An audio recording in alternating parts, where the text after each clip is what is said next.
what's up, everyone? This is your boy, Addie Net, and of course, I got my main man, Casey Carpenter. And we have a special guest today, Whoop, whoop. Heather Listy. What up? I know. Yeah, Casey and I were a little bit behind starting this podcast, and Heather and I were going to do some recording, so we were just like, come on in. I literally just walked in. I thought they were done, and they said, have a seat. Yeah. So I don't even know what we're talking When about. was the last time you were on the MLO show? Oh, it was at the old office. Oh, years ago. wow. Yeah. Wow, I know, in Casey, we have guests all the time. a reunion we're having. No, I know. I like that Addie's been looking at like Facebook old posts and stuff of our old shows. Oh my gosh. And then it's reminiscing some of these interviews. And if you guys have been with us that long, you guys know some of those were some rough interviews. We that had it. Well, and it was tough too because it was the pandemic was starting, so we would have guests via Zoom. That appraiser, did you watch that? Yeah. Oh my gosh, that poor guy had no idea what he was getting into. No, he thought it was just like a video conference call kind of thing, and we just looped him in, and we're like, we're live streaming to the whole We internet. had music and everything, and he's all like, "What is going on?" You didn't even give him a heads up? I don't remember. You just Yeah, flew through the we seat of your weren't as pants good like as you like normally do. preparing our guests back in the day. We're just shot and ripped. On that note, shout out to Joshua Billups, our old producer. I hope Shout he's out to doing Josh. well. It's been a long time. Producer Josh. But I guess we didn't really introduce who you are. Yeah, let's tell them who this is. Heather, do you you have like a professional "this is me" This is me. statement?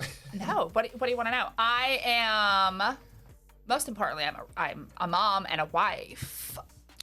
But Most important. I live the realtor life. That's my thing. Yeah, So she's I'm a living realtor. 3 lives, guys. I do. I hit the ground running with buyers and sellers. Let's go. So I've been working with Heather for 4 years, 2018.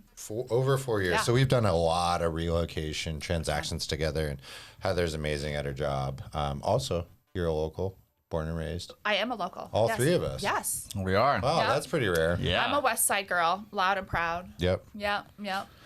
East County over here. Gresham, you know it.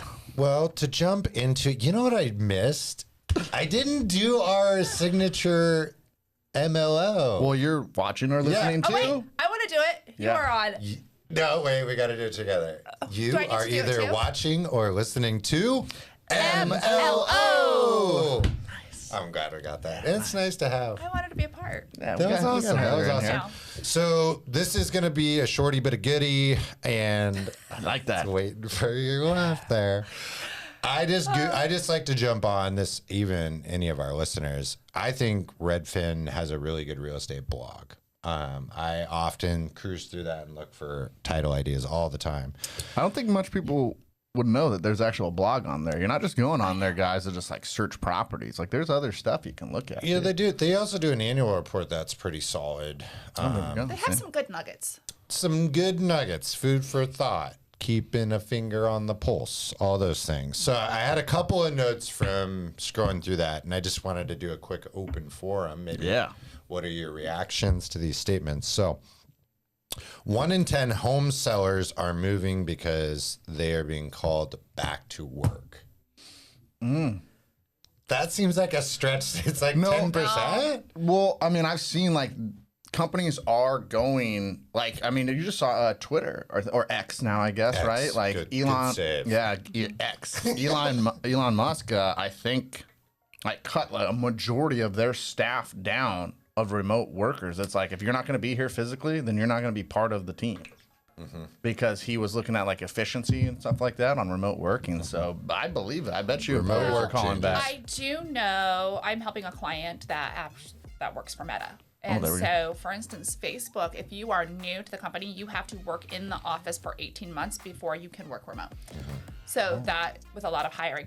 But I'm seeing a lot of people going back to work, but I have had a few big companies move from like Southwest Washington, Oregon, and they're going to open headquarters in Texas, so they're having Corporate to move location because of that. changes. Big location changes are happening for where companies are running their headquarters out of. So I'm Good. seeing that. Yeah, Good totally. points I from mean, I both like of the you. fact. I mean, that's kind of earn your position with the company first, and then we allow you that remote work. I can see that happening, and then I'm I am for sure companies are moving with all the different taxes and stuff that are going on. People are looking to cut costs right now. Oh, big time. Explaining. I mean, I even know some of the local builders that took their headquarters to kind of Arizona as a thing, but are still operating here locally because, there's so much hundreds of thousands in taxes they're saving there by doing that. Great points. And just to add in the lending side of it, guys, if you are thinking about relocating, the number one thing we talk about in a lot of our relocation Zooms is the importance of remote approval. So getting a little tired, but we will need to verify it. So it's always kind of a case-by-case way to bring it up to your employer. But it's a statement that you're approved for remote work. And if you're starting a new job, it's all about the offer letter. You must have an offer letter. We get people calling and assuming they can use their income in a different state. And that's not true unless it's remote. I have to say this. We had a buyer. We're pretty sure they Jimmy rigged their letter. Oh, yeah, that's true. And So it does get verified, people. Don't make a fake letter. It was pretty obvious that it was on like a Word document with their logo, and there was like no supervisor's name and number or email that they can work from home. So it does actually get verified, the employment, but I'm sorry. I had to share. It was really fun. It's like Tom from It's interesting MySpace. that, but it's interesting that like that's still such a shocker for a client. Like I was explaining to a client the other day, they have a property in Newburgh-ish area, and we're Pacific Northwest guys, if you're not over here, but Newburgh-ish area, RN nurse down there. They want to wanted to downsize and move to the coast. The travel distance, is anywhere from an hour and a half to 2 hours if they were to live there to come back to her hospital where she works at. And she didn't understand the fact that if she was moving that far, you have to let the employer know. We need to know that the employer is okay with you either traveling that distance every week or every day, or you get a remote work letter. And she was trying to argue the fact that her hospital would let a nurse work remote, and we all know. I mean, it's very rare you have like remote working nurses. I mean, especially if they're hands-on. There are a lot of Zoom nurses, though. There's a lot of Zoom. Yeah, it is. But when you're probably a hospital RN, I'm assuming you're kind of boots on the ground, you're right? You're in there. Sure. So it is one thing, remote work, letters from the employers, and then don't fake them, because guess what? We still do employment verifications where we call that employer. We're going to verify directly through HR or payroll, and they would counteract that. That's not the case. Sorry, it's throwing me off. We've got a soundproofing. She might be falling off. That is coming off the wall. Yeah, it's moving. It's throwing me off. It's okay. If it falls in front of the cameras, it falls in front of the cameras. I don't think it will. Great point on that distance, because it has to be within reasonable distance if you're moving, and if it doesn't make sense, it's going to be called out. It's going to get called out. That can even be just like cities away, guys. Like here, I mean, you could, Portland to Newburgh. That's a commute. You got major traffic there. That's stuff that definitely needs to be just checked and verified. And most of the time, I think your employers are okay. If you're a solid person, you're showing up there on time, you're not going a great distance, you probably can get it approved. I think if it's more than 60, there it goes. We just lost a wall panel. Let's keep it going, though. I wish we had Scott here, because his brain would know off the top of his head. But 60 to 80 miles is what I'm going to guess. There's a square mileage thing. In my head, I was thinking like a 50 square mile thing. Yeah, it's something like that. Heather, were you going to say something? But I just am surprised. Again, we do mainly, you and I do all relocation together. The number of buyers we have reach out that think that they can get a loan up here in the Pacific Northwest when, like, let's say they're living in California, and their whole idea is they kind of want to do a bait and switch on their new job, like get the house and then move up here using their jobs like in California, and then get new jobs up here. And it doesn't work that way either. Like you have to be living here. You can't get a primary owner occupied home when you're living out of state. And we get a lot of calls by that. So I think it's important that people understand. I agree. You have a great job down there. That doesn't mean you can get a house up here. Yeah, 100%. Had a nurse client that was at a hospital in California buying up in here and was trying to convince us that she was going to be able to fly back and forth to her job. And again, once once she actually tried to confirm that with that hospital, it was, no, you need to live here in California if you're working at this hospital. Yep. To add to that too, you get from time to time you get self-employed buyers that are relocating to a new state. They might have a business in, say, Texas. They're coming to the state of Washington, right? So that income only counts if the business, you can demonstrate and prove that the business isn't dependent on you being in a physical city or state. One example is if you've got a cupcake shop, a retail cupcake shop, you only do in and out face-to-face sales. We can't prove to an underwriter that that's still going to run. You're shutting that thing down most likely. But if you had an internet-driven one where all the sales were dependent only on online purchases, then we're going to be able to greenlight that. So sometimes self-employed people make some assumptions. Oh, I've just been self-employed for 2 years, no big deal. I'm good. Here are my tax returns. Oh, well, the epicenter of that income flow is going to disappear. Yeah. And we're back to square one. Just some and good you've, things to know. you've made a good point too before on it, because there is a geographic thing too with it. Like, does that business still perform in this different geographic? Like, if you're moving a business too, right? Right. Like, I'll always buy cupcakes. oh yeah, we love cupcakes here. Recession proof. No, but it does. Cupcakes I and mean, we've liquor. had like hairdressers, Yeah, restaurant like there's- owners. yes. But a perfect example is, we actually had a marriage counselor from Florida relocate, and during the middle of the pandemic, everything went online, and his business actually continued online. So he still has his Florida Yep. clients, but Yeah. now he's living here. So Yep. that type of, it didn't affect his business because you've moved it onto an online business. Yeah, and we, as good advisors for you guys, we would go to battle for that too, because in that situation, marriage counseling, probably divorce lawyers. Well, I think we're at like a 50% divorce rate in the country, so there's a good chance we could prove that the business would be there. Yeah. The business is going to be there, Yes. right? Yeah, we've had divorce attorney. We have a divorce attorney client we're helping. Yep. No, those are really good points. I want to jump to the second one that we have.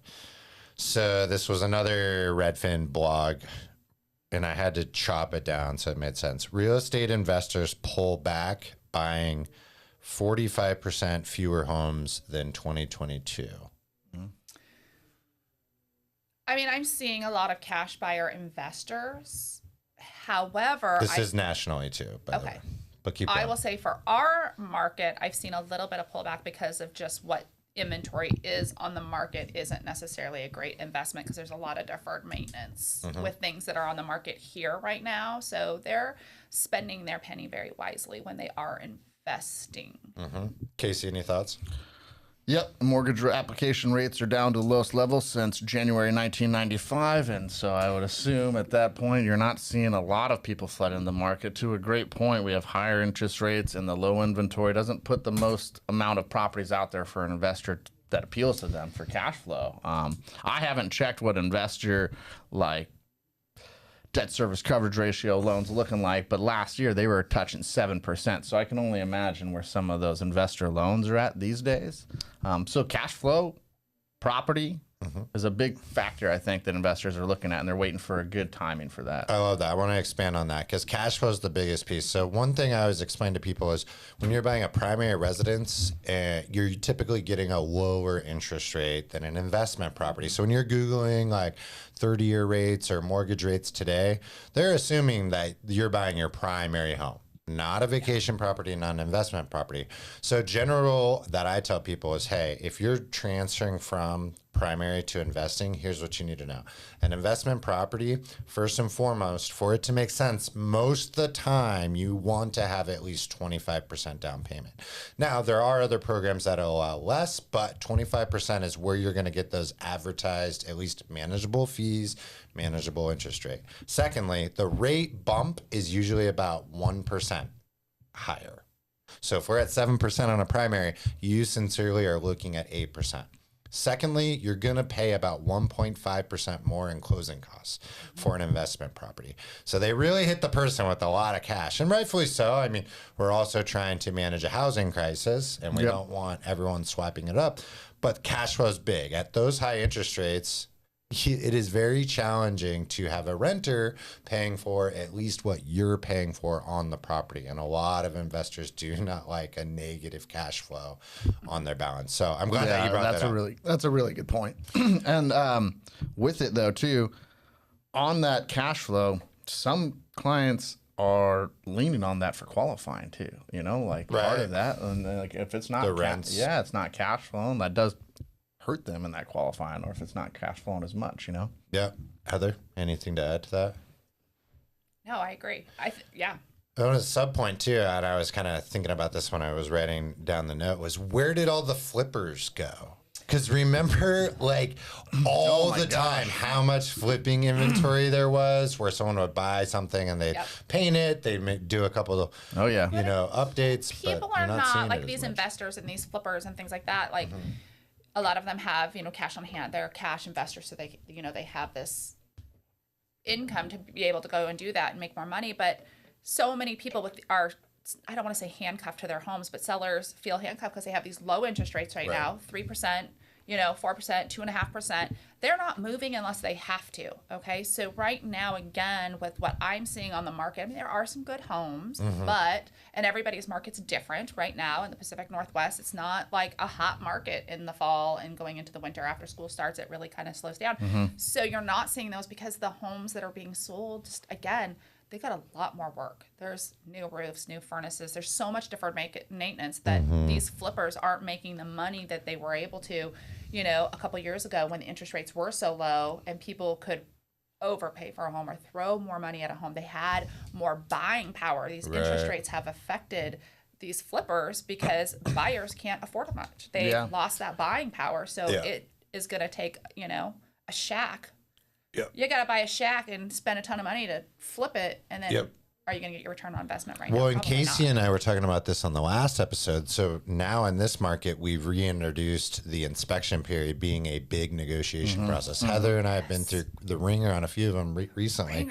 So when you get that 5 to 10 day inspection period, you have an opportunity to hire a third party inspector to come and look at the home, give you a full rap sheet of the good, the bad, the ugly, what needs to be fixed, what's deferred, a whole game plan. So now people like Heather are back to the negotiation table, right? I mean, it's heavy. I mean, it's big negotiation. It's big negotiation. Yeah. It's almost an expectation on the buy side to continue grinding to get a deal because they're making so much personal concessions to take on a huge payment, not rent, dumping a bunch of money in a solar market. They've got a little bit of an advantage in that negotiation process. But here's the point I want to bring up.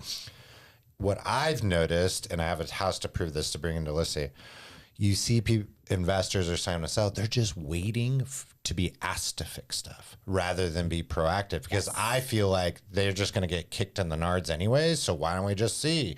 Builders are doing that. Super. Not all builders, but you see it on new construction where they just wait to be told what to fix rather than being proactive. But Heather and I toured, we were doing another video. It was best under 500 homes in Portland. And we went to one in my neighborhood, like 4 blocks from my house. And it was totally like decked out with like staging, fresh paint, like total facelift. But you walk downstairs, literally I had a headache from all of the mold. This is like a 1940s home. Basement underground, but it's an unfinished basement. And you can see they had the little trapper things for the air. Why wouldn't you just fix that? Yeah. Why? You spent all the money upstairs, decor, updating. Like, I'm curious. I'm like really curious. I know, right? So, yeah. Because it's expensive. They ran out of money. Expensive, health hazard, ran out of money. Like, you have those unfinished, I mean, it's Portlandia vibe. You love it. You love these homes that these awesome bungalows with the cool porches and everything.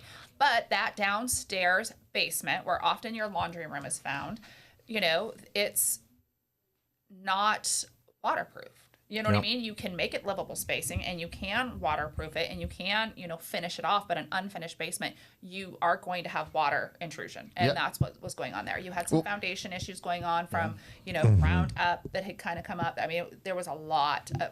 So you think that listing agent, which I'm not going to name here, No, we know I'm who not it is. either. And that house has been on the market, and we went and saw that house over 2 weeks ago, and they actually reached out yesterday, seeing if we had any interest or thoughts. Or if we recovered from inhaling black mold. Yeah, it definitely had the mold going. It was a beautiful, but why wouldn't, like, if I owned that, I understand you want it to be crispy clean and beautiful upstairs, but I'd be trying to figure that out right off the jump if I owned it. What do you think the thought process is for that seller? And the selling agent is the owner of the home, by the way. So yes. has an if he's gonna interest. call us. Yeah, I know. I'm hedging the bet that is just a cost aspect that they're not It is a trying to go into, but because it's then the price point of where the home was at. Like they priced it pretty well. Aggressively. I personally, if I were to make an offer on it, I would go in and then I would nail that down and I would be like, hey, inspector, let's go. We're focusing on this Right. basement.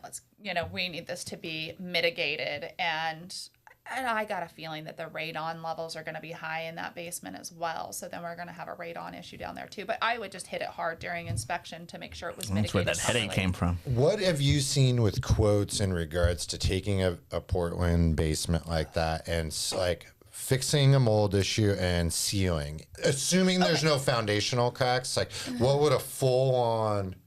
Yeah, like waterproofing is going to Seal. be, depending on the size of it, you're looking at probably easily 15 to 20,000. Okay. Waterproofing it, sealing it, but if you want to make it into livable space and you're finishing it off and you're putting the drywall in and like floors and you've got to still keep your low point drain because you are underground, you're looking.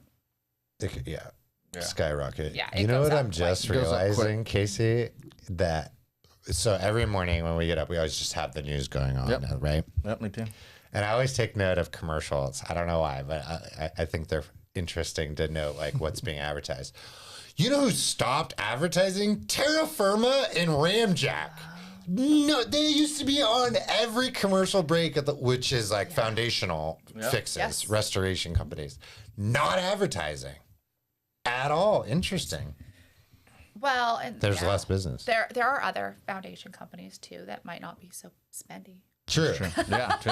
Sure, Well, sure, and we sure. got to remember, like, there's still like the cost of goods right now are high, right? Like, your construction, materials are still higher, than back in, what they were at pretty much before low rates 2020, So, but I mean, the way I look at it with flippers and fixers and stuff like that, me and my wife look at a lot of them too. It's just it's hard to find one that matches the bang for the buck. It almost looks like every time you're gonna at least put $100,000 in these Cost of homes, and then materials, it's okay. Let's just try to make maybe 50, maybe at the best you can make 100 profit on it. But now there's that home gonna sit for 2-3 months to sell too. So it took us 3 to 6 months to flip it. Now 3 months more to sell it. You're at 9 months maybe in this project, and that's tying up money a long Good time point. too. And if you were to Good point. fix that basement, you've just outpriced yourself on that market in And that particular Do neighborhood. you, after you get there, With do where you we're have at. enough? Like, is the juice worth the squeeze? Right. Right. Good point. I love those points. And if you're wanting to do it yourself, I think there's a play there. Like Heather and I had a client recently that bought a home that needs a lot of work, Yep. but it's their dream. As my wife says, it's somebody's dream. It is their dream. You can do it over time. You can shop sales on materials. You're not pressured to get it done. You're not paying interest on a short-term loan. That is a good way to go. And you did an amazing job negotiating through that deal as well. Yeah, that one was ugly. Yeah. Yeah. That's the one where Heather was happy to get off the field and take a break. The seller challenged me in the driveway. I held my own. I was like, "Ugh." Not happening. I like know. it. I was like, do not challenge me because I will take you down. Challenge. I know. It got ugly. It did get ugly. So good. So good. Then I got a credit. Yeah. We are getting the home as is, but I got a nice, healthy credit. We call that Heather's playing winner. offense and defense right now. It is interesting, but yeah, I think the other thing you made a point about like doing these negotiations and things, and it's hard right now because there's so many emotions to manage right now in a transaction because a lot of these buyers that we're dealing with in the market couldn't compete when the market was so crazy. So now they're upset because they're paying a higher interest rate. They lost their buying power. So now they're needing help with closing costs or a buy down, rate situation. So we're getting that and part of our offer and negotiating, just getting an offer accepted.